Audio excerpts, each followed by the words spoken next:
Assalamualaikum warahmatullahi wabarakatuh dan salam sejahtera kepada semua hadirin sesi 1 jam bersama Pakar Pertanian Siri 2 dengan tajuk Rahsia Baja Mall. Kuntum melati tumbuh melata, burung merebah di pohon cemara. Assalamualaikum pembuka bicara, selamat datang untuk semua. Sebelum saya memperkenalkan penceramah kita pada pagi ini, izinkan saya untuk memberi penerangan mengenai latar belakang program 1 jam bersama Pakar Pertanian ini. Program ini merupakan salah satu daripada inisiatif Fakulti Pertanian bagi menyantuni pihak komuniti dalam memberi pendedahan mengenai topik-topik semasa berkaitan pertanian. Melalui program ini, para peserta dapat berinteraksi secara maya dengan para pensyarah dan penyelidik dari Fakulti Pertanian.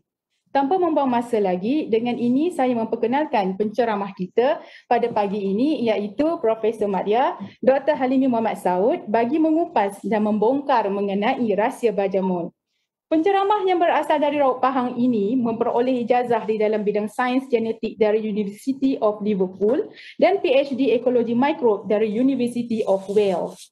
Beliau juga sudah berkhidmat selama 30 tahun di UPM dengan bidang kepakaran teknologi mikroorganisma berfaedah. Kerjaya beliau di Jabatan Pengurusan Tanah selama 6 tahun dan seterusnya di Jabatan Teknologi Pertanian pada April 2006 sehingga kini. Sepanjang kerjaya beliau juga pernah dilantik sebagai Ketua Jabatan Teknologi Pertanian selama 4 tahun, Timbalan Dekan Jaringan Industri dan Masyarakat selama 5 tahun dan Timbalan Dekan Penyelidikan dan Siswazah di Fakulti Pertanian dari bulan September 2019 sehingga kini. Dengan ini, saya mempersilakan Profesor Madya Dr. Halimi Muhammad Saud untuk menyampaikan perkongsian beliau. Dipersilakan. Okey, terima kasih Tirah di atas pengenalan yang panjang lebar tadi. So, alhamdulillah syukur kita pada pagi ini kita dapat bersama sesi perkongsian daripada unit jaringan industri dan masyarakat Fakulti Pertanian. Jadi sebelum kita lihat lebih mendalam ataupun bincang kongsi yang lebih mendalam tajuk untuk pagi ini, saya pertama kali ingin mengucapkan terima kasihlah pada unit jaringan industri dan masyarakat yang telah menjemput saya untuk berbincang topik rahsia Baja Mall. Walaupun bidang mungkin kalau dari segi kepakaran saya boleh kata dalam bidang teknologi mikro, tapi saya masih juga belajar mengenai Baja Mall ni. Banyak perkara-perkara yang boleh kita lihat dan kita share bersama pada pagi ini. Jadi ini tajuk yang dimaklumkan adalah rahsia Baja Mall dan jenis. Jadi perkongsian kita, saya akan cuba bincangkan mengenai jenis Baja Mall dan juga kaedah penghasilan ni. Jadi untuk perkongsian kita pada pagi ini saya gariskan tajuk-tajuk yang akan kita bincang dan saya kongsikan, iaitu baja dan jenis baja. Kemudian kita lihat baja kompos dan seterusnya baja mall dan juga IMO. Mungkin ada yang bertanya kenapa baja kompos ini dibincang bersama Ini mungkin ada perkaitannya. Jadi sepatutnya kita akan lihat apa perkaitan baja kompos, baja mall dan juga apa baja ini disebut IMO. Yang menyebabkan kita dia maklum sama ada kita petani profesional ataupun home yang lebih bertani di sekeliling rumah, kita semua faham bahawa tumbuh-tumbuhan memerlukan makanan dalam bentuk baja. Dan baja kalau kita lihat secara ringkas boleh kita kategorikan kepada 3, iaitu baja kimia. Sebahagian besar daripada baja-baja yang digunakan di bidang pertanian terdiri pada baja kimia. Kemudian kita ada baja organik dan tumpuan kita adalah pada baja organik. Dan ada lagi yang mungkin agak baru dalam industri pertanian, baja yang kita kategorikan sebagai baja biokimia. Jadi baja kimia mungkin semua dah sedia maklum, antara contoh baja kimia seperti urea, menggunakan unsur N, MOP, yang menggunakan unsur K dan juga TSP ataupun triple superphosphate yang menggunakan fosforus. Dan kita sedia maklum bahawa kebanyakan baja ini dia akan membekalkan nutrien ataupun bahan makanan yang utama, N, P, K, kalsium, magnesium dan sebagainya. Ini adalah unsur-unsur utama yang diperlukan oleh tumbuh-tumbuhan sebagai nutrien. Kemudian kita ada baja organik, dan baja organik pun sekarang ni mungkin makin menjadi perhatian, sama ada di peringkat peladangan yang besar di mana pertanian organik dikaitkan dengan penggunaan baja organik, dan juga di komuniti-komuniti setempat, mungkin di belakang rumah dan depan rumah yang punya taman-taman yang mini, taman yang kecil, banyak menggunakan baja organik. Dan yang ketiga adalah baja biokimia, di mana baja biokimia ini adalah mungkin jenis baja yang agak baru dalam konteks industri pembajaan pertanian, sebab ia menggabungkan 3 bahan, iaitu organik dan juga mikroorganisma. Jadi ini 3 jenis baja, untuk kita dapat gambaran secara ringkas jenis-jenis baja yang banyak kita gunakan di dalam bidang pertanian. Okey, jadi tumpuan kita, perbincangan kita pagi ini adalah kepada baja organik. Dan kalau kita lihat, kita baca artikel di surat khabar ke ataupun jurnal-jurnal saintifik dan sebagainya, bermacam-macam istilah yang kita akan jumpa, yang mungkin berkaitan ataupun mungkin benda yang sama ataupun yang agak berbeza dari satu dengan yang lain, tetapi boleh kita kumpulkan, letakkan dalam kumpulan baja organik. Jadi baja kompos, yang kompos biasanya istilah yang biasa kita dengar, biasa kita guna, dan ini dah lama digunakan di mana-mana bidang pertanian di seluruh dunia. Kemudian kita ada juga biobaja ataupun biofertilizer, kemudian baja hijau. Baja hijau ataupun green fertilizer ini kebanyakan baja yang kita fokuskan kepada yang ditanam sebagai tanaman tutup bumi di ladang-ladang, terutamanya di ladang kelapa sawit. Selain pada itu, kita ada juga baja cacing, vermicompost, di mana proses pengkomposan bergantung kepada kehadiran cacing-cacing. Dan kita ada juga bokashi, istilah Jepun, juga merujuk kepada baja organik. Kemudian kita ada biopori. Seterusnya kita ada fermented fruit atau plant juice, FFJ ataupun FPJ. Ini pun hasil dari pemeraman bahan organik, sama ada buah-buahan ataupun tumbuh-tumbuhan. Seterusnya kita ada IMO ataupun indigenous microorganism, dan kita ada istilah yang lain iaitu MOL ataupun mikroorganisma lokal. Dan selain pada itu, mungkin di antara kita pernah dengar istilah EM yang singkatan kepada effective microorganisms. Ini juga berkaitan dengan pembajaan organik dan ia juga menggunakan mikroorganisma. Dan akhir sekali ada juga istilah plant growth promoting rhizobacteria. Mungkin istilah ni di kalangan yang bukan saintis mungkin tidak berapa biasa, tapi kalau di kalangan akademik ataupun saintis-saintis yang buat kajian mengenai mikroorganisma berfaedah, PGPR ataupun plant growth promoting rhizobacteria adalah istilah yang selalu digunakan untuk menceritakan jenis bakteria yang boleh menggalakkan pembesaran tumbuh-tumbuhan. Jadi untuk perbincangan pada pagi ini, saya akan fokus pertama kepada baja kompos, sebab ini ada kaitan banyak dengan mikroorganisma lokal ataupun MOL kita. Kemudian saya juga di akhir perbincangan, saya akan cuba cerita sikit kalau ada masa mengenai IMO ataupun indigenous microorganism. Jadi komponen baja kompos, indigenous microorganism dan MOL ni dia ada perkaitan antara satu sama lain. Tapi kita pergi dulu kepada baju kompos ya. So ini di antara tajuk-tajuk ataupun apa yang akan saya sentuhkan. Pertama, apakah definisi kompos, kemudian sedikit mengenai jenis-jenis kompos yang biasanya dihasilkan menggunakan kaedah-kaedah yang berbeza, dan apakah penghasilan, macam mana kita nak buat kompos, dan ciri-ciri penting kompos.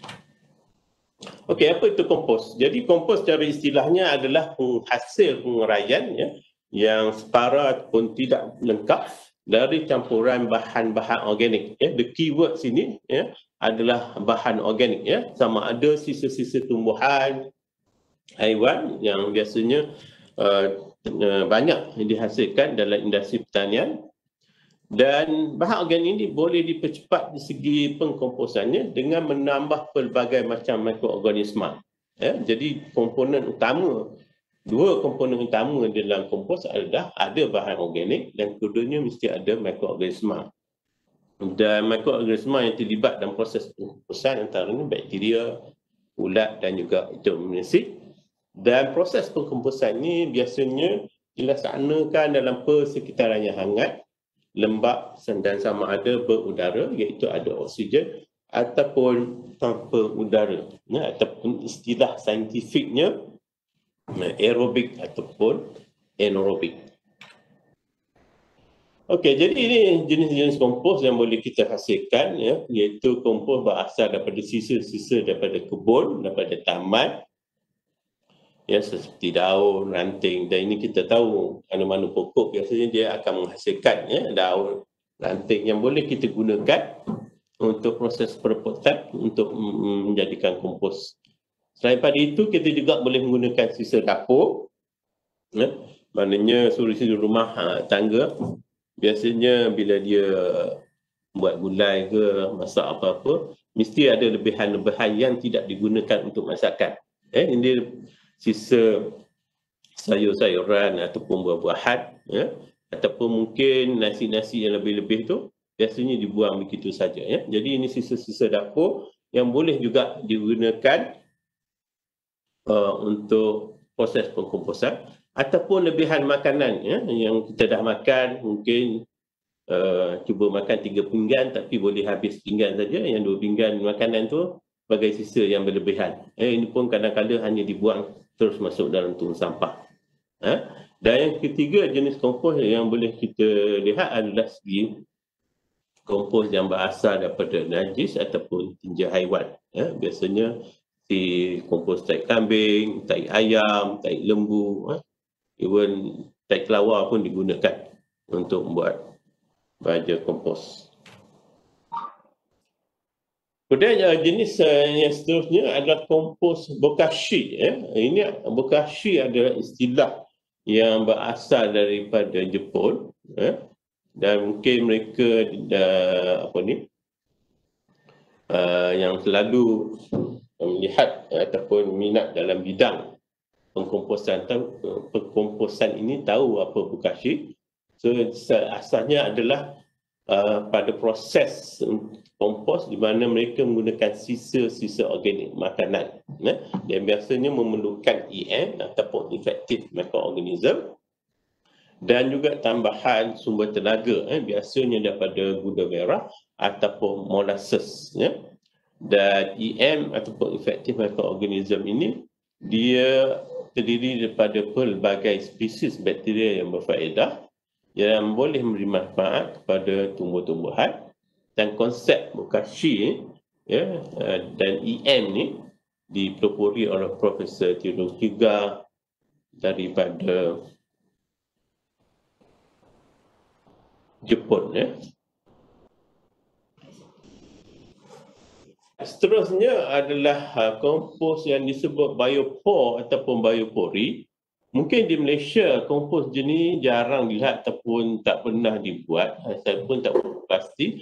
Tapi kompos biopori ini satu lagi kaedah yang mengkomposkan bahan organik, tapi dia mengisikan bahan-bahan untuk direput di dalam satu lubang yang digali jauh ke dalam tanah, ya, di mana ia membuat kompos dalam lubang yang digali dalam tanah.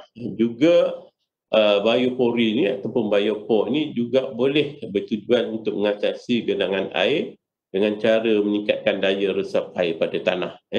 Dan saya lihat ni banyak di kompos biopori, di mana kebanyakan kampung yang pernah saya lihat tu di sekitar Surabaya dan sebagainya, mereka ada menggunakan kompos biopori di mana mereka akan menggalikan lubang mungkin dalam 0.5 meter ataupun hingga 1 meter dengan lebar lebih kurang mungkin dalam 20 cm, 10 cm, dan mereka akan terus mencampakkan bahan-bahan sisa terutamanya daripada daun-daun yang telah luruh ataupun bahan-bahan sisa dapur dan masukkan dalam lubang ini, dan proses pengkomposan akan berlaku dan mereka akan mengambil ini selepas sebulan ataupun 2 bulan, dan kompos ini diambil daripada lubang ini dan digunakan untuk pertanian. Kemudian seterusnya kita ada satu lagi jenis kompos yang menggunakan ejen cacing, iaitu vermicompost, mana proses pengkomposan menggunakan pelbagai spesies cacing tanah yang membentuk campuran sayuran, makanan, tinja haiwan dan tahi cacing yang mereput. Vermicompost mengandung nutrien baja organik yang kaya dengan nutrien dan dia boleh bertindak sebagai perapi tanah ataupun soil conditioner yang baik. Dan kita tahu di luar sana banyak syarikat yang menjual cacing-cacing ini untuk mana-mana pengguna ataupun peminat untuk menghasilkan vermicompost. Jadi mereka bergantung selain pada mikroorganisma yang sedia ada pada bahan kompos, mereka akan meletakkan cacing-cacing ini supaya cacing-cacing ini akan makan bahan-bahan sisa ini, dan tahi cacing ataupun najis daripada cacing ini akan dijadikan kompos untuk diberi kepada tanaman. Okey, jadi itu secara ringkas beberapa jenis contoh kompos. Jadi kalau kita lihat daripada apa yang dibentangkan sebelum ni, kebanyakan bahan-bahan yang kita boleh komposkan adalah bahan organik.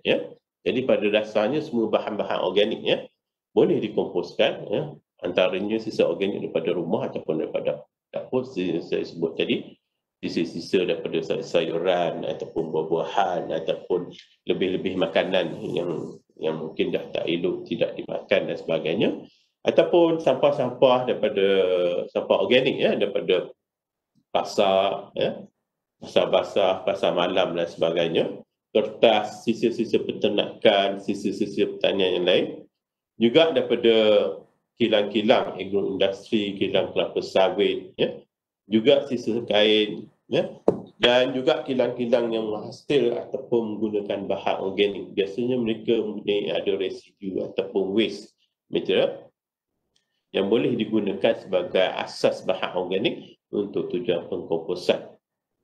Tapi di antara jenis-jenis bahan organik itu ada beberapa jenis yang mungkin tidak berapa sesuai untuk dikomposkan sebab dia agak sukar. Bermakna dia mengambil masa yang agak lama untuk dikomposkan. Antara bahan organik yang sukar dikomposkan seperti tulang, tanduk dan juga rambut. Walaupun dia boleh dikomposkan, tapi kalau kita menggunakan bergantung kepada mikroorganisma semula jadi, mungkin dia mengambil masa yang lama.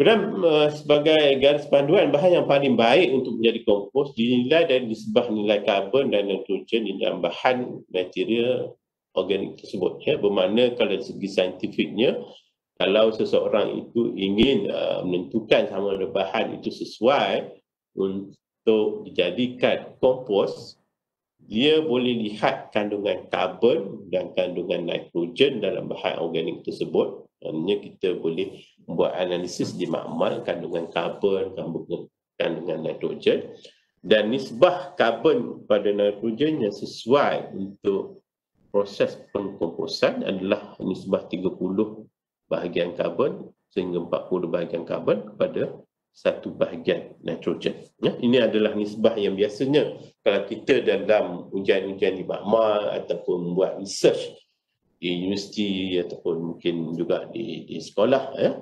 Kalau kita nak tentukan sama ada bahan itu sesuai untuk dikomposkan, kita lihat nisbah karbon dengan nitrogen.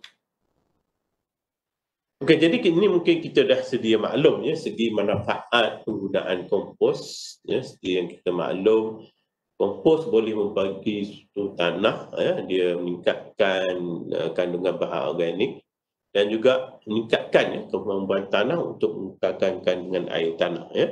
Jadi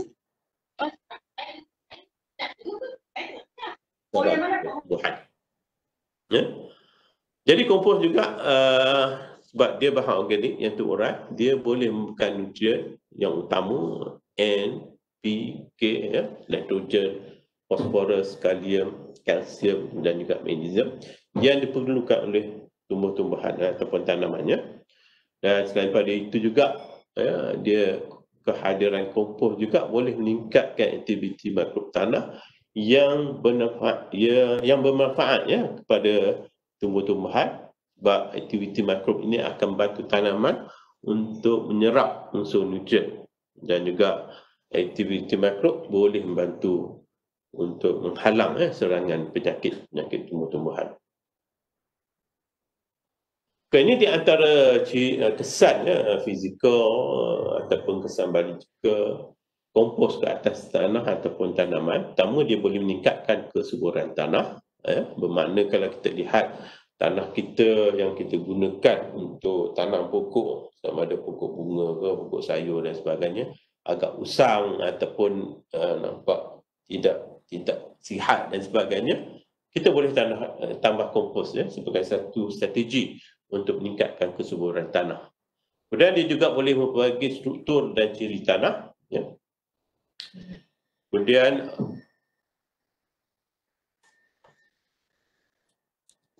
meningkatkan keupayaan penyerpan air oleh tanah. Dia juga boleh meningkatkan aktiviti mikrob tanah. Juga dia meningkatkan kualiti, ya, hasil tuaian, sama ada segi rasa sayur yang kita tanam yang ada kompos ataupun buah-buahan mungkin lebih segar, lebih berkualiti, dan juga biasanya boleh meningkatkan hasil, yang kita dapat. Selain pada itu, kompos juga akan menyediakan hormon dan vitamin yang diperlukan oleh tanaman. Jadi, tumbuhan seperti kita sedia maklum sebagai satu benda yang hidup juga memerlukan hormon-hormon dan vitamin-vitamin yang tertentu yang boleh dibekalkan oleh kompos. Selain pada itu, kompos juga boleh mengekang, ya, boleh membantu serangan penyakit tumbuh-tumbuhan, ya. Dan dia juga kompos juga boleh meningkatkan retensi ataupun ketersediaan nutrien di dalam tanah. Bermakna dengan kehadiran kompos dalam tanah, ia akan memudahkan, ya, tumbuh-tumbuhan untuk mengambil dan menyerap nutrien yang diperlukan.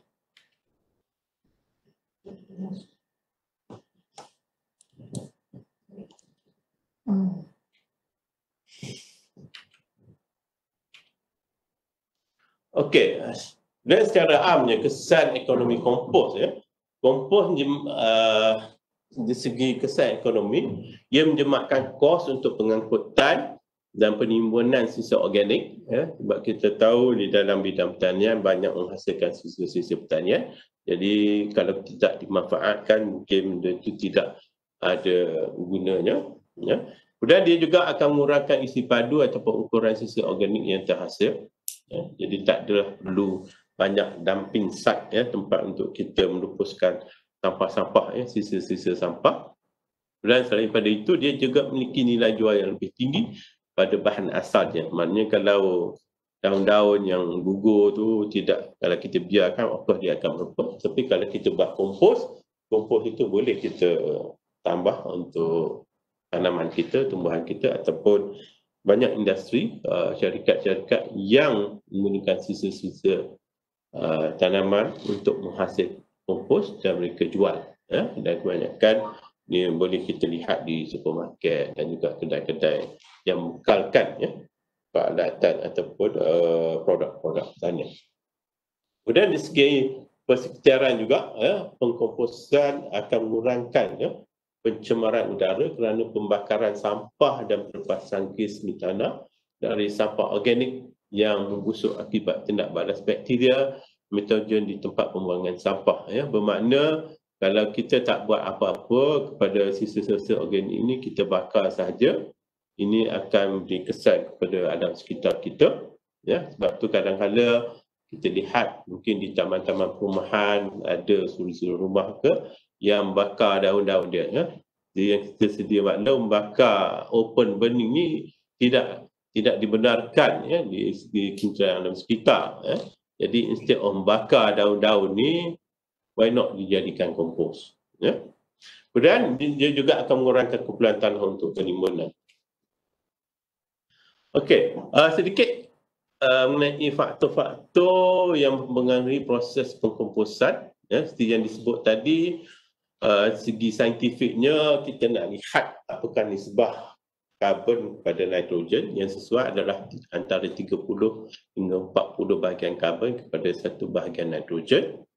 Kemudian saiz partikel bermakna saiz sisa tumbuhan yang nak kita komposkan, sisa organik yang nak kita komposkan lebih kecil lebih elok. Kemudian pengudaraan, iaitu perlu ada bekalan oksigen ataupun pengudaraan yang mencukupi untuk kita pastikan proses pengkomposan aerobik akan berlaku. Kemudian keliangan ataupun porosity, jadi makin banyak liang pada sisa yang nak dikomposkan lebih bagus. Dan kelembapan, di segi kelembapan yang sesuai adalah 40 hingga 60% kelembapan. Dan suhu pengkomposan yang sesuai adalah 30 hingga 60 darjah sentigrad. Dan biasanya dalam proses pengkomposan, suhu akan naik secara semula jadi sehingga mungkin 55 ataupun 60 darjah sentigrad. Dan ini adalah penting dalam proses pengkomposan sebab suhu yang tinggi akan membunuh bakteria ataupun patogen yang membawa penyakit kepada tumbuh-tumbuhan. Dan pH yang sesuai ialah lebih kurang neutral antara pH 0.5 hingga 7.5. Ini adalah pH yang sesuai untuk pengkomposan. Dan juga kena ada sedikit unsur fosforus dan kalium. Ini disebabkan untuk menggalakkan pembiakan mikrob yang akan menguraikan bahan organik tersebut. Dengan kita boleh tambah ataupun kita boleh tambah daripada unsur udang yang hancur. Ataupun mungkin setengah tumbuhan yang sisa yang tinggi sikit kandungan P dia. Okey, kemudian bahan toksik logam berat. Ini kita kena pastikan bahawa bahan sumber kompos kita tidak ada bahan yang toksik ataupun mengandungi logam berat yang tinggi. Dan selain pada itu, tempoh masa untuk pengkomposan.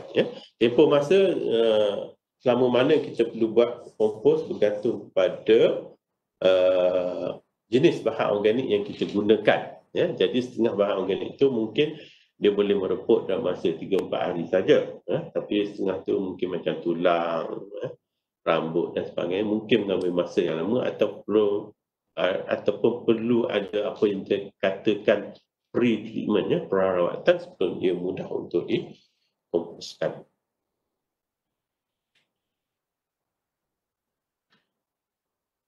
Ini secara ringkas nak beri gambaran keadaan optimum untuk mempercepat proses pembentukan kompos. Jadi mana kalau di antara kita yang berminat untuk buat kompos mungkin pada skala yang lebih besar, ini di antara ciri-ciri yang perlu kita ambil perhatian.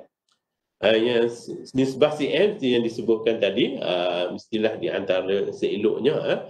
Kadang-kadang biasa mungkin 20 hingga 40% karbon pada satu bahagian nitrogen, tapi yang idealnya 25 hingga 25.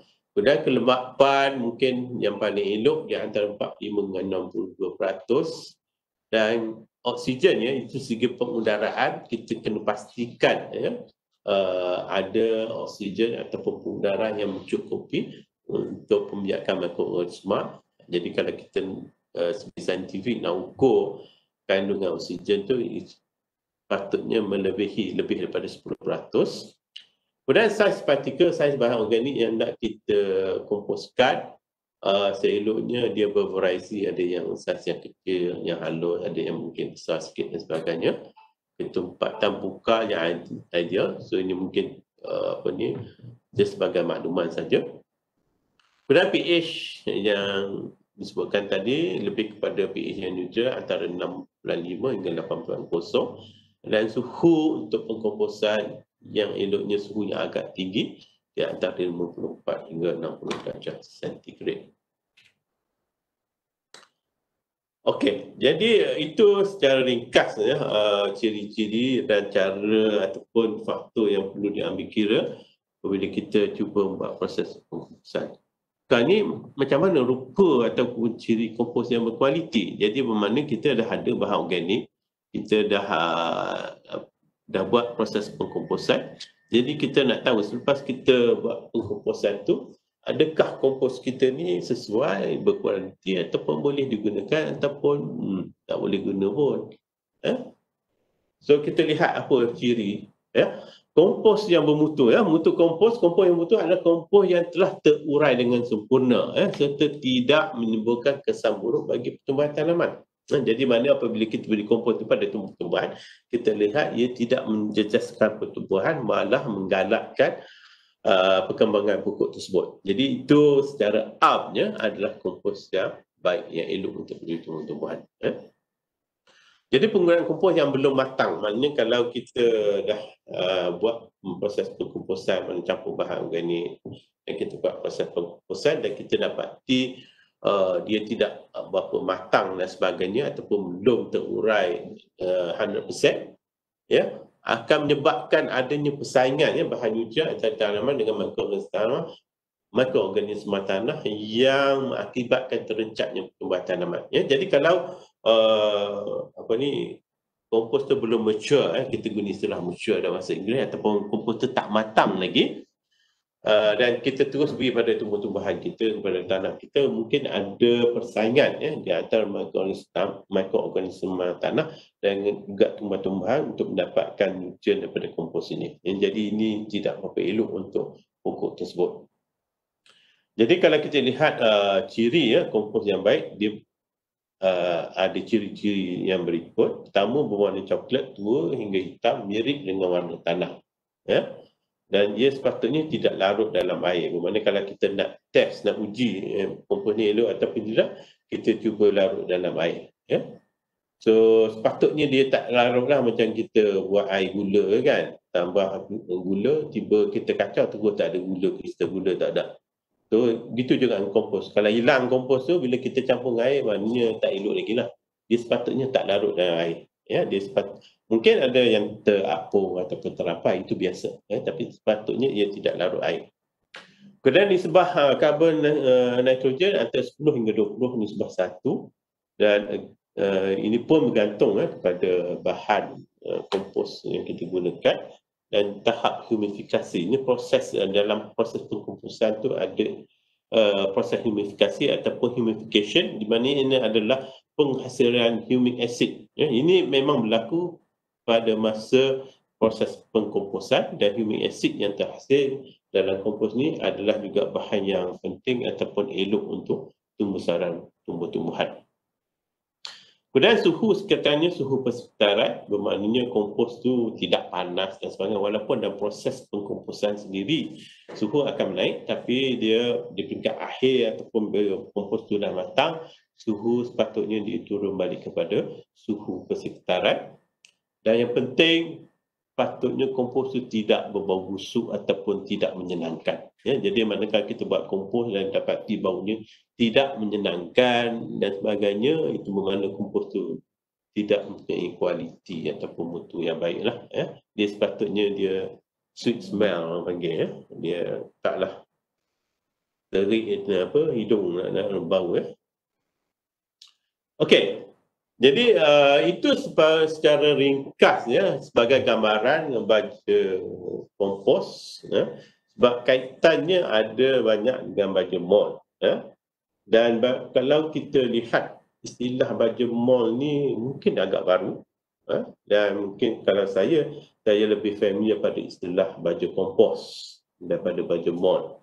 Sebab tu saya cerita kompos dulu, sebab apa yang ada pada baja mall ni sebenarnya berkaitan rapat dengan prinsip yang ada di dalam baja kompos. Maknanya ia menggunakan bahan organik dan ia juga akan menggunakan mikroorganisma dan akan melalui proses perebutan. Ya. Jadi baja mall yang saya tahu, yang saya faham, dia berasal istilah yang digunakan di negara jiran kita di Indonesia, mall, dan mall ni adalah singkatan mikroorganisma lokal, MOL, mikroorganisma lokal, MOL. Jadi bagai apa, dia juga lokal ni mana mikroorganisma tempatan ataupun mikroorganisma semula jadi ataupun mikroorganisma alami ataupun mikroorganisma asli. Ya. Ini istilah-istilah yang dikaitkan dengan baja mall. Tapi mungkin sebab istilah baja mall ni dah biasa digunakan, kita mungkin familiar lebih pada mall rather than istilah mikroorganisma tempatan ataupun mikroorganisma semula jadi ataupun alami ataupun asli. Dan kalau kita lihat, especially yang rajin Google, internet dan sebagainya, ada bermacam-macam ataupun pelbagai jenis mall, dan jenis-jenis mall ni bergantung kepada apa bahan organik yang kita gunakan untuk kita komposkan, untuk kita uraikan. Jadi kita akan cuba lihat ini beberapa jenis baja mall. Jadi saya mengucapkan terima kasihlah pada Puan Atira kerana membantu saya nak identify baja-baja mall ni. Jadi sebelum kita lihat jenis-jenis baja mall, ada dua perkara yang penting yang perlu kita ingat dalam penghasilan baja mall. Satu, bahan organik dia. Seperti juga dengan kompos tadi, kompos ada proses kita nak menguraikan bahan organik. Sama juga dengan mall. Jadi bahan organik tu macam-macam. Ada daripada sayur-sayuran, buah-buahan, sisa kebun, taman, itu namanya daripada daun ataupun mungkin ranting tu boleh digunakan juga, ataupun pucuk-pucuk pokok. Kita juga boleh guna ikan, mungkin ikan-ikan yang dah membusuk, yang tak sempat kita masak tu, boleh digunakan. Juga kita boleh guna roti, tak semesti roti gardenia lah, roti mana-mana roti boleh guna. Susu, kulit telur, tulang, ini adalah di antara bahan-bahan organik yang kita boleh gunakan untuk jadikan baja mall kita. Dan yang kedua, satu lagi komponen yang penting adalah pembiak mikroorganisma dia. Maknanya mesti ada mikroorganisma yang maksud bukan ada mikroorganisma, maknanya mesti ada bahan yang akan menggalakkan pembiakan mikroorganisma. Dan biasanya dalam penghasilan baja mall ni, sumber tenaga ataupun sumber untuk membiakkan, menggalakkan pembiakan mikroorganisma adalah gula merah ataupun molasses. Biasa gula merah, mungkin boleh guna jenis gula lain, gula perang ke, gula putih, gula pasir. Tapi biasanya gula merah sebab mungkin kandungan mikroorganisma lebih mudah untuk membiak apabila menggunakan gula merah. Sebab gula merah ni dia terdiri daripada pelbagai jenis gula. So kalau gula pasir tu dia biasanya glukosa saja. Jadi gula pun dia banyak jenis, dan gula merah biasanya terdiri daripada pelbagai jenis gula. Jadi atas asas itu kita banyak gunakan gula merah sebagai sumber tenaga untuk mikroorganisma yang akan mereputkan bahan organik kita. Dan biasanya kalau kita lihat nisbah banyak mana nak guna bahan organik dengan gula merah ni. Biasanya kita guna nisbah yang mudah, iaitu 1 bahagian bahan organik kita dan 1 bahagian gula merah. Bermakna kalau kita nak buat mall berasaskan sayur-sayuran, kalau kita ada 1 kilo sayur, kita akan guna lebih kurang 1 kilo gula merah. Dan juga proses pemeraman ataupun penapaian ni mungkin mengambil masa, bergantung kepada apa bahan organik yang kita gunakan. Mungkin daripada 3-4 hari dah kita boleh dapat mall kita, ataupun kalau setengah-setengah bahan organik yang agak sukar seperti tulang dan sebagainya, mungkin mengambil masa sebulan ataupun 2 bulan. Jadi kita lihat pada mall yang pertama. Yang pertama, mol kangkung. Ya, kangkung, sebab apa kangkung? Kenapa tak bayar? Boleh juga sebenarnya. Ya, mana-mana bahan sayuran. Ya, tapi yang kita lalu lihat ataupun mungkin sebagai contoh, ya, kalau kita nak buat mol berasaskan sayur-sayuran, mol kangkung. Ya. Secara ringkas resipi dia, kita ambil ujung kangkung, cincang, campur dengan gula merah pada kadar 1:1 dan kita peram selama kurang seminggu, 7 hari. Jadi maknanya kita sediakan bekas, letaklah kangkung kita, letaklah gula merah kita, tutup dalam bekas mungkin botol yang biasanya saya lihat orang guna botol yang dia letak kuih raya tu kan. Itu botol yang mudah lah kan.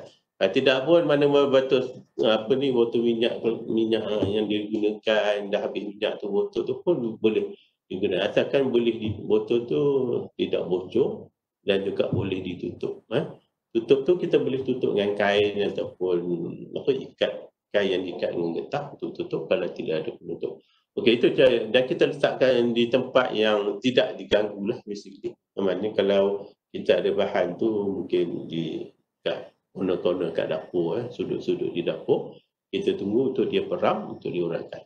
Jadi proses pemeraman ni mungkin dalam seminggu dan lepas seminggu kita akan dapati ada keluar cecair.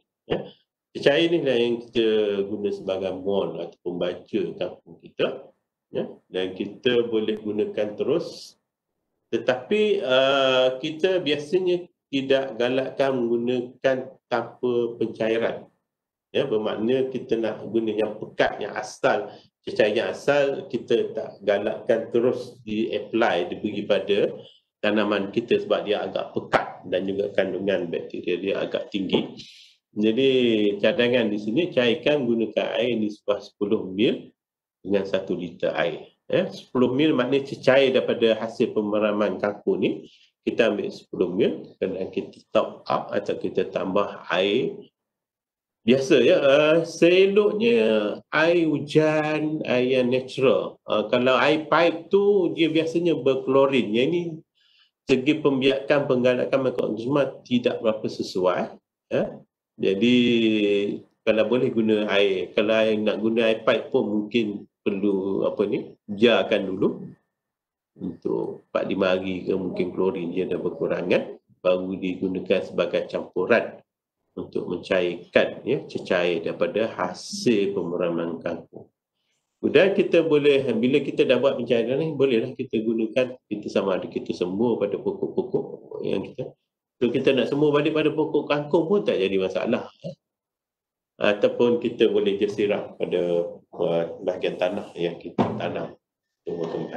Okey, itu mol kangkung kita. So, dia tak terhad pada kangkung. Mana-mana bahan sayuran boleh digunakan. Prinsip ataupun keadaan masih sama. Satu bahagian bahan organik kita, sayur kita dan satu bahagian gula merah. Yang kedua, mol ikan. Ataupun setengah mungkin pengguna dia menggunakan istilah FAA ataupun Fish Amino Acid. Jadi ini pun kita tahu di dapur kita biasanya bila kita buat kari ikan ke, masak lemak ikan ke, banyak sisa-sisa yang ada. So kita boleh gunakan ataupun kalau kita nak mungkin rasa nak mol ikan yang lebih berkualiti, bolehlah guna ikan fresh, tak jadi masalah. Tapi mungkin kos tinggi sikit. Jadi apa resipi dia? Sisa buangan ikan yang segar ataupun ikan yang murah. So maknanya kalau kucing kita tiba-tiba tak nak makan ikan yang kita beri, bolehlah guna ikan tu untuk kita gunakan sebagai sumber asas bahan organik untuk menghasilkan mol ikan. Jadi, betul. Ikan goreng. Ikan sebenarnya ikan yang boleh digunakan. Okey, jadi ikan kalau yang besar-besar akan dipotong kecil-kecil dan campur dengan gula merah. Okey, kadar yang biasa kita anjurkan adalah 1 bahagian ikan, 1 kilo ikan dan juga 1 kilo gula merah. Dan kita peram lagi isi dalam bekas, campurkan kedua-dua bahan tu dan kita peram. Sebab ikan ni dia ada tulang, ada sisik, ada bahan-bahan yang agak keras. Jadi dia memerlukan masa yang agak lama sikit. Mungkin kita peram sehingga sebulan dan kita akan dapat cecair dia. Dan kita tapis Ni cecair itulah yang kita akan gunakan untuk kita sembuh ataupun kita beri kepada pokok-pokok kita. Ya? Dan nisbahnya, nisbah untuk pencairannya 10 mil bahagian cecair daripada pemeraman ikan tadi dan kepada 1 liter air biasa. Ya, dan disembur pada pokok. Yang ini mungkin daripada pemerhatian mereka yang terlibat dalam natural farming, ya. Lebih sesuai, ya, mol ikan ini ditanam pada peringkat pokok-pokok yang hendak berbunga, ya. Sebab mungkin kandungan nutrien dia agak berbeza daripada mol kangkung ataupun mol sayuran, ya. Okey, mol yang ketiga, mol pisang. Pisang pun banyak sisa pisang. I think ramai orang yang suka pisang, tapi ramai juga yang tak suka pisang. Dan macam-macam pisang yang ada. Saya tak pasti gambar ni pisang apa. Nak kata pisang nangka, bukan pisang nangka. Tapi mana-mana jenis pisang boleh digunakan, ya. Terutama pisang yang kita tak sempat makan dah terlebih masak, mungkin tak seronok dah nak buat kuih kodok pisang ke apa semua. So kita boleh buat mol pisang. Jadi sama juga, kita ambil pisang, kita potong pada saiz-saiz yang bersesuaian, yang kecil-kecil, campur dengan gula merah kita, sama nisbahnya, 1:1, maknanya 1 kilo pisang-pisang yang dipotong dan 1 kilo gula merah yang kita peram untuk lebih kurang selama 7 hari. Ya, jadi terhasillah mol pisang kita. So, kalau kita jenis yang marketing tu mungkinlah kita kata, oh ni mol pisang nangka, mol pisang emas. So mol pisang emas mungkin mahal sikit lah kot sebab emas. Jadi itulah mol pisang kita. Cara penggunaan juga sama, daripada cecair yang kita dapat daripada hasil pemeraman tu, kita cairkan dengan air biasa kadar 10 ml kepada 1 liter dan kita bolehlah siram pada tanah ataupun pokok yang kita tanam tu ataupun kita sembuh. Yang seterusnya, mol kulit telur. Jadi kulit telur biasa orang tak makan, kan? Saya tak tahulah, mungkin ada orang makan. Tapi memang saya pun tak makan kulit telur. Telur saya makan. Okey, kulit telur yang banyak itu biasanya kita just buang je dalam tong sampah. Jadi kali ini why not kita gunakan kulit telur untuk buat mol kulit telur. Sebab kulit telur ni dia banyak kalsium, dan kalsium itu salah satu unsur yang diperlukan oleh tumbuh-tumbuhan dalam kandungan yang agak banyak juga, ya. Jadi untuk buat mol kulit telur ni, kita kulit telur sama ada kulit telur ayam ke burung, ya, telur burung puyuh lah, ya. Telur itik pun boleh, tak jadi masalah, ya. Mana-mana telur lah. Jadi yang tak boleh mungkin telur apa, telur penyu janganlah, ya. Sebab kita tak galakkan makan telur penyu untuk conservation, ya. Jadi selain pada itu boleh, ya. Nak guna kulit telur ular pun boleh kalau jumpa, tak ada masalah, ya. Okey, jadi kulit telur kita perlu juga apa ni? Kali ini kita rendam bersama cuka asli ataupun cuka nipah, ya. Dia agak beza dengan penghasilan mol pisang ataupun mol kangkung tadi. Yang ini kita guna cuka nipah, ya, ataupun cuka asli, dan kita peram dia, setapatkan dia selama sebulan, ya, lebih kurang sebulan. Dan dicecair itu, itulah kita gunakan. Sebab dia cuka ni dia agak asid, dia akan melembutkan kulit telur dan menguraikan telur. Jadi cecair itu seperti biasa kita cairkan dulu sebelum kita guna, nisbah yang sama 10 ml bahagian cecair hasil pemeraman pada 1 liter, ya, air biasa, dan kita boleh gunakan semasa tumbuh-tumbuhan mula berbunga, ya. Okey, seterusnya kita ada lagi mol tulang. Seperti yang saya sebut, tulang ni satu bahan organik yang agak sukar sikit untuk segi proses penguraiannya, ya. Tapi tidak bermakna kita tak boleh menghasilkan baja mol, yang mol tulang. Tapi kita mesti ada macam perawatan lah, pre-treatment, maknanya tulang tu untuk memudahkan proses perebutan kita bakar dulu, ya. Tulang dibakar hingga putih dan direndam bersama dengan, sama juga dengan kulit telur tadi, iaitu juga asli ataupun juga limpah. So kita guna organik sebab ini berkaitan dengan pertanian organik, jadi kita guna bahan-bahan organik yang asli. Dan pemeraman dengan tulang yang telah dibakar ni lebih kurang sebulan, dan cecair yang terhasil itu kita tapiskan tulang dan cecair itu akan kita gunakan untuk pupuk. Kaedah penggunaan sama juga dengan mol-mol yang lain, iaitu 10 mil cecair daripada penyampaian tadi, tambah sehingga 1 liter air biasa sebelum kita apply gunakan pada pokok-pokok. Mungkin pokok-pokok yang baru belajar hendak berbunga dan kita lihat mungkin sebelum tu tak banyak bunga, insya-Allah kalau kita tambah mol tulang ni, bunga-bunga pokok anda akan bertambah lebat. Okey, seterusnya bawang. Mol bawang. Bawang pun memang satu sumber yang mudah kita dapati di dapur. Tak kira lah bawang di sini dia tunjuk bawang merah, mungkin bawang merah lebih sesuai untuk mol bawang. Whereas kalau kita guna bawang putih boleh juga, tapi bawang putih ni biasa kita gunakan sebagai satu natural biopesticide. Dia lebih untuk menghalau serangga ataupun pest, perosak-perosak tumbuhan. Biasa kita guna bawang putih. Tapi untuk bawang ni kita guna bawang merah. Mungkin bawang Holland pun boleh, tak ada masalah. Jadi potong bawang merah kita campur dengan gula merah. Jadi nisbah yang sama, kita gunakan satu bahagian gula merah dan satu bahagian bawang. Kita ricih-ricihkan bawang kita cukup 1 kilo, jadi kena tambahlah 1 kilo gula merah. Dan biasanya untuk pastikan penguraian dia cepat dan efisien, kita letak dalam kaedah berlapis, mana kita ada balang yang kita gunakan, kita letaklah lapisan gula merah, bawang sampailah mungkin 3/4 daripada balang yang kita gunakan, dan kita peramkan selama seminggu. Dan selepas seminggu kita boleh tapiskan, dan cecair yang terhasil daripada pemeraman ini bolehlah kita gunakan seperti biasa.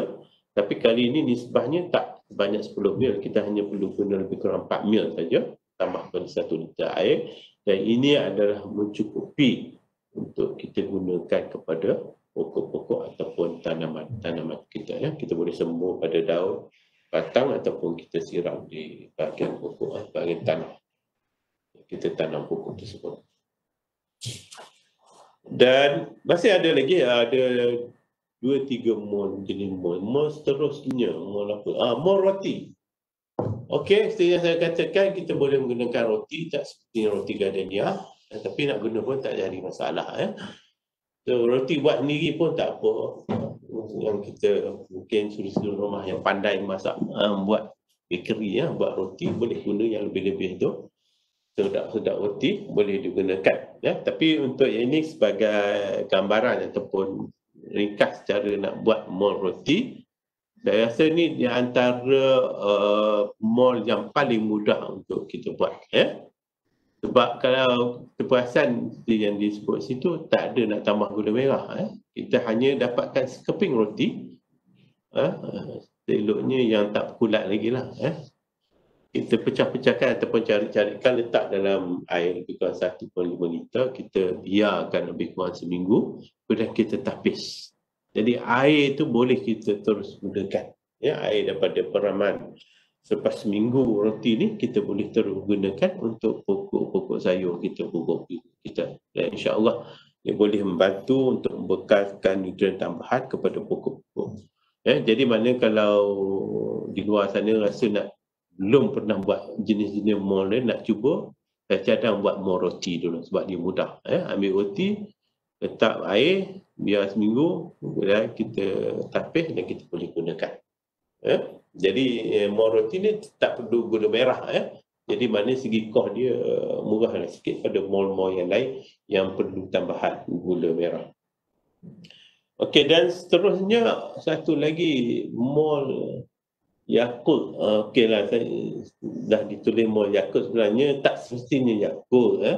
mana-mana minuman yogurt, dadih ataupun tairu, sebab saya rasa di supermarket tu selain Yakult tu macam-macam, ada Nutrigen lah, ada apa, macam-macam.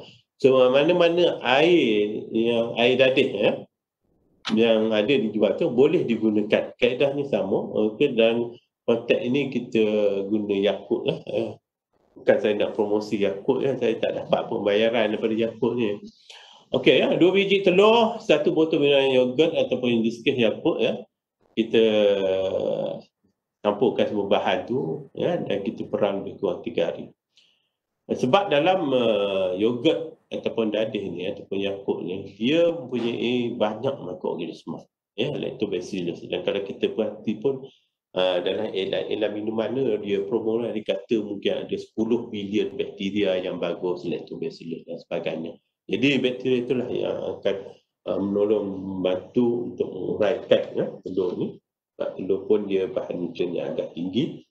So hasil pemeraman tu kita boleh gunakan untuk pokok-pokok kita. Jadi kalau kita nak buat sebagai semburan kepada daun, nisbah campurannya 5 ml daripada hasil tapaian pemeraman tadi pada 1 liter air biasa. Tapi dan kalau kita nak guna sebagai siraman pokok, kita tingkatkan sikit, mana 15 ml kepada 1 liter air. Jadi ini cara nak buat mol berasaskan Yakult ataupun berasaskan yogurt. Okey, dan akhir sekali saya nak maklumkan satu lagi mol, boleh dianggap mol juga, iaitu plant booster. Tapi mungkin kalau kita Google, mereka mungkin lebih menggunakan istilah plant booster rather than baja mol tumbuh-tumbuhan. Ini adalah gabungan daripada semua bahan yang kita, antara bahan yang kita sebut tadi, iaitu basically campuran gandingan daripada buah-buahan dan juga sayur-sayuran dan juga susu yang kita campurkan semua sekali. Jadi di antara bahan yang boleh kita gunakan, resipi yang kita tunjukkan di sini, mungkin ini kalau kita nak menyediakan bahan baja dalam kuantiti yang agak banyak. Sebab di sini kita katakan kalau nak menyediakan plant booster ni, jadi kita gunakan sehingga 3 kilo kangkung, belacan dan juga gula merah. Kemudian lebih kurang 5 kilo pisang, betik, labu manis dan juga nanas.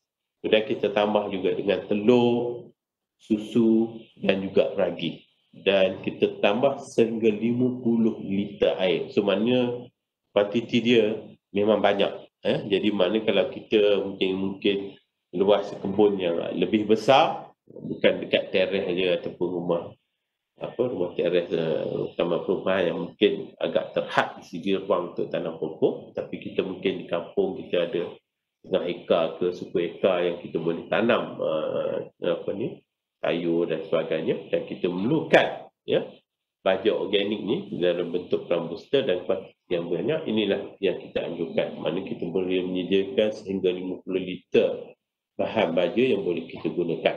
Jadi bahan-bahan itu kita pisahkan, kita pecahkan ataupun kita potong-potong jadi halus, kita cincang-cincang kepada saiz yang halus yang kita sebut dalam pembentukan kompos tadi. Saiz tu penting, jadi lebih halus, lebih elok.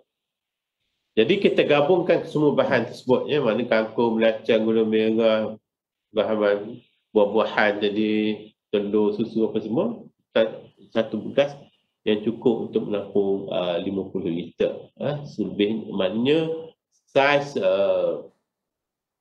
takung ataupun kotak ke ataupun tong yang kita guna mestilah lebih daripada 50 liter, supaya mesti ada ruang sikit untuk pengudaraan.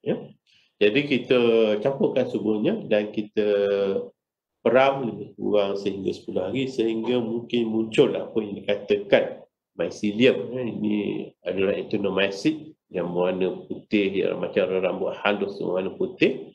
Ini menunjukkan bahawa proses pemeraman telah berlaku dengan agak sempurna. Jadi bila dah sampai peringkat itu, kita bolehlah tapiskan dan cair ni. Jadi maknanya 50 liter ni banyak. Jadi maknanya kita boleh tapiskan, kita botolkan mungkin botol setengah liter ke 1 liter dan bolehlah kita simpan. Jadi untuk penggunaannya 15 ml per liter untuk minggu 1 dengan 3, minggu 5 dan 7, minggu 9 dan seterusnya. Kita tingkatkan bahagian rambuster dan campur dengan air. Dan kita bolehlah beri pada tanaman kita. Of course, setiap tanaman dia memerlukan kadar-kadar yang berlainan, tapi sebagai gambaran. Jadi untuk sasaran kita tak perlu guna banyak, tapi untuk pokok yang lebih besar, mungkin ada yang tanam durian kan, of course dia kena guna lebih banyaklah baja yang akan digunakan. Okey, jadi apa kelebihan? Jadi kita dah lihat secara ringkas jenis-jenis mol yang bermula daripada mol saisaran, kangkung, mol tulang, telur, roti dan sebagainya. Dan sekali kita lihat mol ataupun plant booster ni yang lebih komprehensif segi jenis bahan organik yang digunakan. Jadi mungkin kita nak tahu spesifik apa kelebihan penggunaan mol ni, baja mol yang kita buat ni. Jadi inilah kelebihan kalau kita lihat apa kelebihan penggunaan baja mol ni. Pertama, dia murah. Memang tak dinafikan, maknanya kita harga itu memang berbeza kalau kita beli baja urea ke NPK, TSP memang mahal. Jadi dia murah sebab dia menggunakan bahan-bahan yang terbuang. Sisa-sisa daripada dapur kita, bahan organik yang memang tidak digunakan untuk dimakan dan sebagainya. Mungkin nak beri pada haiwan ternakan kita pun kita tak beri. Jadi kita boleh gunakan bahan-bahan ini untuk buat mol kita. Jadi dia murah, kemudian dia mudah untuk dibuat. Maknanya kita ada bekas, kita ada bahan organik, kita ada mungkin gula merah kita campur, kita peram dia minggu, 2 minggu dan kita tapis cair tersebut, dan cair itu kita buat pencairan sedikit, kemudian kita boleh terus gunakan untuk sumber baja pada tumbuh-tumbuhan kita. Yang ketiga dia mesra alam, tak dinafikan, dia environmental friendly, bermaknanya sisa-sisa kita taklah kita campak dalam tong sampah untuk orang ambil. Alam flora pun kadang teruk juga dia nak ambil benda-benda yang busuk ni. Why not kita buat baja mol. Kemudian dia boleh menyuburkan, maknanya bila kita insya-Allah dia boleh menyuburkan pokok yang mungkin kurang subur, mungkin sebab kurangnya nutrien yang ada dalam media tanaman kita, dia boleh menyuburkan. Kemudian melebatkan bunga dan juga melebatkan buah, maknanya insya-Allah hasil yang didapati daripada penggunaan baja mol ini boleh meningkatkan bunga. Maknanya kalau kita peminat tanaman bunga, mungkin lebih banyak bunga getah yang keluar ke bunga orkid yang keluar. Dan juga buah-buahan, mungkin kualiti pun lebih elok. Kemudian dia juga menghalau dan juga membunuh serangga perosak. Jadi maknanya 1, 2, 3, 4, 5, 6, 7 M. Murah, mudah, mesra alam, menyubur, melebatkan, menghalau dan membunuh serangga. Jadi ada 7 kelebihan, 7 M kelebihan mol. Dan ini dipetik, saya petik satu berita daripada pelajar-pelajar sekolah yang mengkomersialkan baja mol. Dia panggil mol 7M&1. 7M tu tadilah, iaitu murah, mudah, mesra alam, menyubur, melibatkan, menghalau dan membunuh serangga perosak. Jadi sekolah ini mereka ada projek di sekolah di mana mereka minta murid-murid membawa sisa-sisa organik daripada rumah, daripada dapur rumah mereka, bawa ke sekolah dan mereka buat pelbagai jenis baja M dan baju ini dijual. Dan ini satu projek yang agak berjaya di sekolah mereka, dan mereka memasarkannya di pasar tamu di Sabah. Jadi mungkin satu inisiatif yang boleh kita perkenalkan mungkin kepada komuniti kita ataupun sekolah-sekolah yang ada, mungkin mereka boleh ikut jejak langkah sekolah ini, jadi Sabah ni, untuk menghasilkan baju mall, dan mungkin juga kalau kuantitinya banyak boleh dijual sebagai satu sumber pendapatan kepada sekolah atau komuniti ataupun persatuan penduduk dan sebagainya. Ya? Okey, segi masa macam mana kita? Oh, dah 11 suku. Sebenarnya saya ada lagi satu nak bincang IMO. Istilah IMO ni mungkin kalau kita Google bahasa Melayu tak jumpa sebab dia Inggeris. Tapi saya rasa just seringkasan ya. Kalau mungkin ada tanya, mungkin pernah jumpa istilah IMO. IMO ni ada indigenous microorganism. Dia bermakna microorganism lokal. Jadi apa mall tadi microorganism lokal. Jadi dia berkaitan juga. Dan di antara microorganism yang dianggap dalam konteks ataupun jenis IMO, dia bakteria kulat yeast enteromyces daripada persekitaran semula jadi. Dan IMO ni boleh dipelopori sebenarnya oleh profesor daripada Korea, Dr. Chow Han-kyu pada awal tahun 60-an. Dan sekarang ni sebahagian daripada natural farming ataupun Korean natural farming banyak menggunakan kaedah ataupun teknik berasaskan IMO ni. Jadi IMO ni yang disebutkan dia adalah microorganism tempatan yang boleh dijadikan ataupun digunakan untuk pelbagai perkara, antaranya sebagai biofertilizer, sebagai biobaja, untuk biocomposting, untuk proses pengkomposan, bioleaching, larut resap, bioremediation, itu membaik pulih tanah, dan biodegradation, itu penguraian bahan-bahan organik dan juga dalam konteks natural farming. Kebanyakan IMO ni kalau kita kaitkan dia banyak digunakan dalam kaedah natural farming apabila sesuatu komuniti ataupun satu syarikat tu dia ingin menghasilkan produk organik, sayur organik ke buah-buahan organik, dia boleh menggunakan IMO sebab dia tidak menggunakan mana-mana baja kimia. Okey, jadi produk IMO basically dia ada 4 ataupun sekarang ni 5 jenis, iaitu IMO nombor 1, IMO nombor 2, nombor 3 dan nombor 4. Dan ini jenis IMO ni bergantung cara ia dihasilkan. Jadi IMO pertama atau IMO 1 ni adalah nasi yang dimasak, yang diperam, dan dia biasanya dia letak dekat kawasan yang teduh, biasanya dekat pedu pokok, dan dia peram selama mungkin 2-3 hari dan dia akan menghasilkan, akan terbentuk akan menarik actinomycete yang putih-putih tu yang kita lihat tu, ada actinomycete yang membiak daripada nasi yang telah diperamkan di pedu pokok-pokok. Daripada IMO1 dia tambah gula merah, dia akan menjadi produk yang disebut IMO2. Dan daripada IMO2 ni ditambah juga cecair daripada penapaian buah-buahan, maknanya daripada IMO pisang ke dan sebagainya, ditambah ketiga-tiga ni jadi IMO nombor 3. Dan IMO 3 ni dia ditambah tanah campuran, mixed soil, dia akan menjadi produk yang disebut IMO 4. Sebenarnya saya nak share gambar tapi saya tak tahu sempat sebab masa agak dah lewat. Tapi saya rasa saya teruskan sebab saya rasa takut ada banyak soal jawab. Ada sesi soal jawab? Ada. So saya tak share picture. Jadi saya terus ke last slide. Jadi terima kasih kepada mereka di luar sana yang sanggup bersama saya selama lebih pada sejam lah untuk berkongsi sedikit mengenai baja mall, baja kompos dan sedikit maklumat mengenai IMO. So jadi itu saja. Terima kasih di atas perhatian anda semua. Dan kalau ada perlukan maklumat lanjut ataupun pertanyaan, boleh email saya melalui skrin yang tertera itu, halimi@upm.edu.my. Okay, saya rasa itu saja. Tapi kalau ada soalan, saya rasa boleh kemukakan pada saya. Okey, ada soalan daripada Encik Abdullah.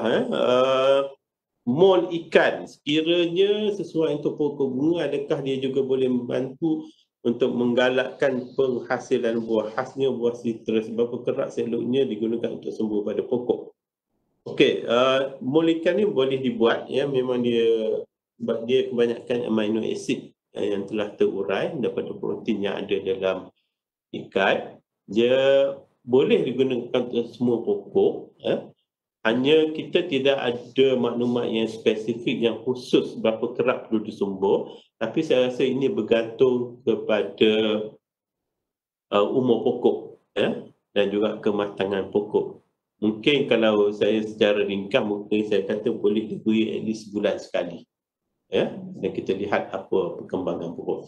Mungkin pada peringkat awal mungkin dalam 2 kali sebulan ke, tapi bila pokok dah matang mungkin hanya perlu sebulan sekali.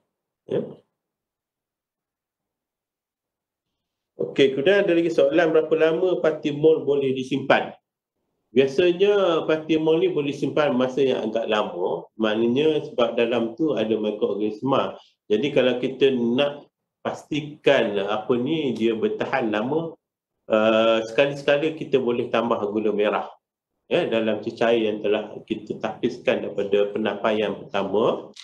Kita boleh tambah sikit, jadi kita boleh simpan lebih lama, mungkin 4-5 bulan insya-Allah boleh tahan, Tapi kalau kita rasa selepas 4-5 bulan bila kita bau dia dah tukar bau yang tidak menyenangkan, iaitu kita cadangkan sediakan mol yang fresh, yang baru, sebab bahan tu sentiasa ada, jadi kita boleh buat mol. Apakah jenis main bakteria dalam mol atau IMO? Okey, jenis bakteria sebenarnya dia banyak jenis, Kalau saya ambil dalam konteks nature farming, EM, dalam EM saja dikatakan ada lebih pada 50 jenis bakteria, dan mungkin lebih daripada 70-80 spesies bakteria. Tetapi kita dalam konteks penggunaan mikroorganisma untuk pembajaan, especially dalam biofertilizer, kita biasanya lihat bukan spesies ataupun dia punya jenis, tapi lebih lihat apakah aktiviti bakteria ni yang boleh membantu tumbuh besaran. Pertama, kita lihat sama ada bakteria yang ada ni boleh melakukan proses pengikatan nitrogen ataupun nitrogen fixing bakteria, diazotroph. Ataupun kita lihat sama ada bakteria yang boleh melarutkan fosfat, dia jenis apa dia katakan phosphate solubilizer. Dan kita juga lihat sama ada bakteria jenis yang boleh menghasilkan hormon tumbuhan, contohnya IAA ataupun indole acetic acid. Ada juga kita buat kajian, kita lihat selain pada itu adakah dia boleh melarutkan kalium. Selain pada itu kita lihat sama ada bakteria itu juga ada boleh menggunakan zinc ataupun mengeluarkan zinc daripada bahan organik tertentu. Zinc walaupun bukan makronutrien, iaitu nutrien yang bukan jumlah banyak, tapi masih diperlukan oleh setengah tumbuhan. Jadi kalau nak sebut apa jenis dia, macam-macam jenis. Kecuali kalau produk tersebut yang kita panggil biobaja ataupun biofertilizer. Yang ini biasanya hanya ada satu spesies ataupun satu jenis bakteria saja. Contoh yang kalau lihat dalam skrin ni, tuan-puan lihat ada Bactotel. Ini adalah produk biofertilizer kami yang telah kita hasilkan dan telah dikomersialkan. Gambar tu ada Encik Nazri, dia adalah mereka yang memasarkan produk. Bactotel ni ada satu jenis spesies bakteria saja, iaitu UPM B10. Ini dalam biofertilizer. Tapi kalau dalam IMO, dalam mol, pelbagai jenis bakteria akan ada. Bagaimana dengan penggunaan cairan molasses dalam perjalanan mol?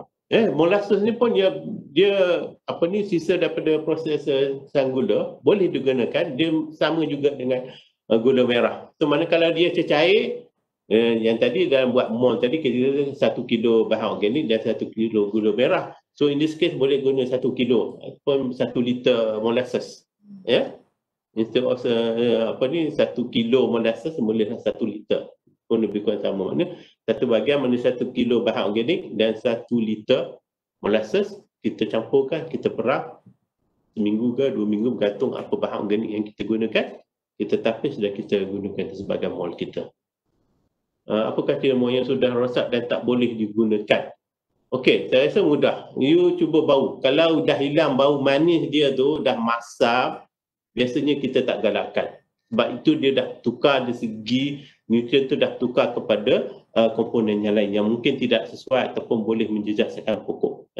Sama lah, maknanya kalau kita makan makanan biasa pun, biasanya kita kalau bau dia dah bau basi dan sebagainya, memang kita tak makan. Sama juga dengan mol ni. Biasa mol yang elok, dia tidak berbau kuat. Maknanya dia bau yang agak manis sebab dia ada gula dan sebagainya. Itu yang sesuai. Amino acid pun dia tak bau kuat. Tapi the moment dia dah bau masam dan sebagainya, kita cadang, tak perlu gunakan, buatlah mol yang fresh, yang baru. Sebab bahan murah saja. Kalau ada ulat ni? Ada ulat, buang ulat tu. Tapi kalau nampak memang dah busuk, tak apa. Sebab ulat tu pun kita boleh bunuhkan dia, boleh buat mol juga tu. Selain pada tu, kangkung tu kena ambil hujung kangkung je ke? Kenapa kena ambil hujung daun saja? Batang dan akar boleh? Boleh, semua bahagian kangkung boleh. Hanya kita kata tadi sisa, maknanya jarang orang makan batang kangkung, dia makan daun kangkung. Yang daun-daun kita makan. Yang kita tak makan tu boleh guna buat mol. Tapi kalau kita semua kangkung kita tak makan, bolehlah buat. Tak jadi masalah. Maknanya mana bahagian kangkung boleh digunakan sebab dia bahan organik. Tapi yang kita kata bahagian hujung, bahagian akar tu sebab biasanya kita tak makan akar kangkung kan. So kita buat mol. Kalau tu kena ambil hujung kangkung je ke? Tak semesti hujung ya. Maknanya mana bahagian kangkung boleh kita guna. Kita potong-potong kecil, kita buat mol. Bolehkah IMO atau mol mengatasi penyakit yang seperti Fusarium, Muko dan sebagainya? Pengamal kita dia boleh mengurangkan serangan penyakitnya. Bolehkah IMO atau mol mengatasi penyakit seperti Fusarium? Tapi kalau untuk tanya spesifiknya Fusarium, again dalam gambar tu Encik Nazi, saya difahamkan dia sekarang ada produk yang khusus untuk melawan penyakit Muko dan Fusarium.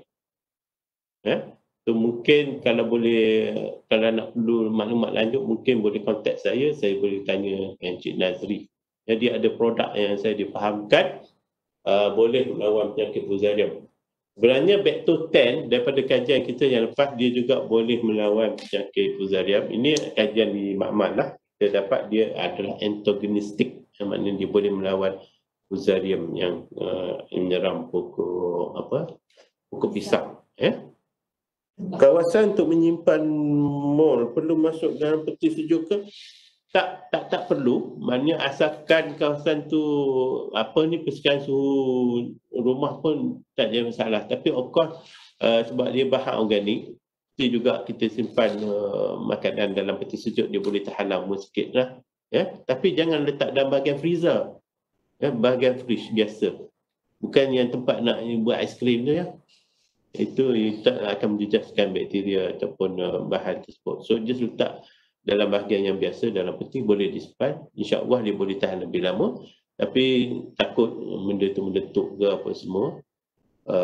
Jadi simpan pada tempat biasa. Okey, satu peringatan mungkin saya tak sebut langsung. Semasa proses pemeraman mol ni, bahan organik dengan molasses gula merah tadi, biasanya dia akan mengeluarkan gas. Jadi penutup tu, bila kita tutup balang tu, jangan ketatkan. Sebab dia akan menyebabkan botol plastik kita boleh mengembang. So the best thing, sehari 2 hari buka sikit supaya melepaskan gas yang terhasil masa proses pemeraman dan penapaian. Maknanya tip dia, bila buat mol ni, jangan ketatkan tutup balang yang kita buat pemeraman.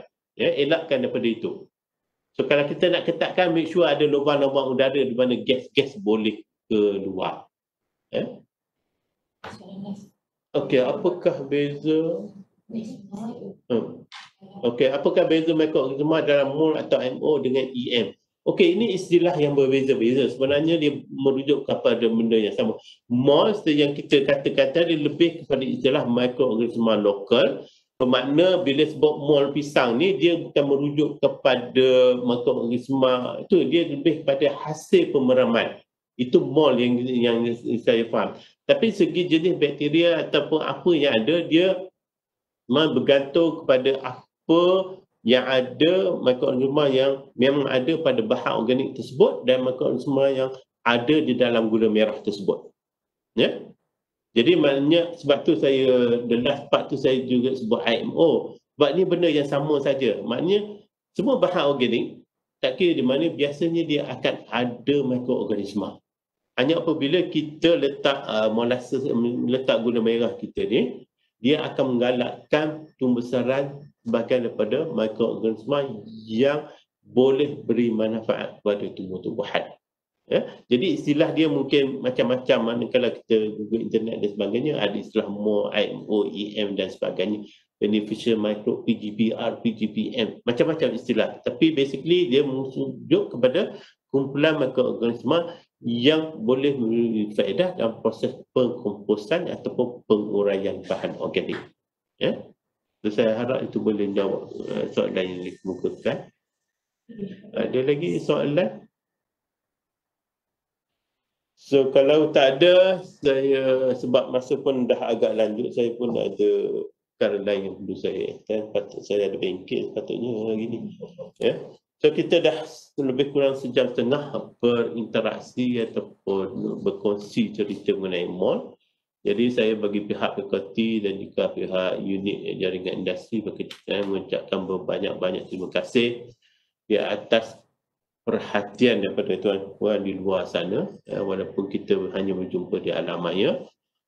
InsyaAllah boleh berjumpa, ataupun kalau mana-mana yang di luar sana yang tak sempat nak mengumpulkan soalan ataupun mungkin baru teringat ada nak tanya, boleh tanya saya melalui email. InsyaAllah saya akan cuba jawab berkaitan bukan saja mall dan mana-mana yang berkaitan dengan mikroorganisma yang ada kaitan dengan pembacaan tumbuh-tumbuhan. Jadi dengan itu sekali lagi saya ucapkan terima kasih. InsyaAllah ada rezeki kita berjumpa di lain masa.